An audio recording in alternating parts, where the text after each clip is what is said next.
நாங்க சொன்னதெல்லாம் ஞாபகத்துல இருக்குல்ல? நீங்க 2 பேரும் எங்க பேக பாத்துக்கிட்டு இங்கேயே விளையாடுங்க. நாங்க 2 பேரும் படத்துக்கு போயிட்டு சீக்கிரமா வந்துடுறோம். சரியா?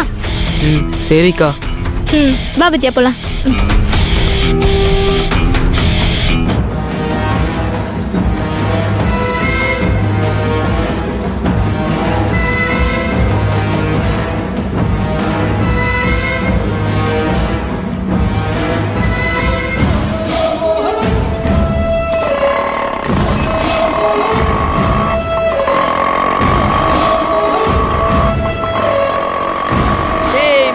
புடி புடி புடி வா புடி வா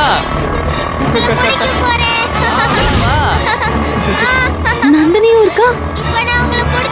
ஆனா கொஞ்சம் ஆட்டோ நிறுத்துங்க. என்னமாச்சு? என்னன்னு தெரியல. என் பசங்க 2 பேரும் பார்க்ல இருக்காங்க. ஒரு நிமிஷம் இருங்க, நான் வந்துடுறேன். இங்கே வெயிட் பண்ணுங்க, வந்துடுறேன். சரிங்கம்மா. ஏய் வா வா வா நந்து என்ன வந்து புடி. வா வா வா வா.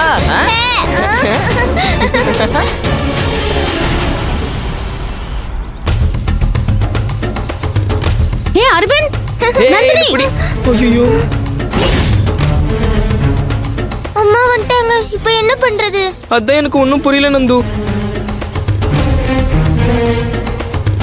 அம்மா நம்ம கிட்ட ஏன் இங்க இருக்கீங்கன்னு கேட்பாங்க. நம்ம மது வித்யாக்கா விஷயத்த சொல்லிதான் ஆகணும். வேற வழியே இல்லை நமக்கு. அதை சொல்ல வேணாம் நந்து. அம்மாவுக்கு தெரிஞ்சா அது பிரச்சனையாகி அப்புறம் அக்கா வீட்டை விட்டே போயிடுவாங்க. அம்மா எது கேட்டாலும் நம்ம அமைதியாவே இருந்துடலாம். சரியா?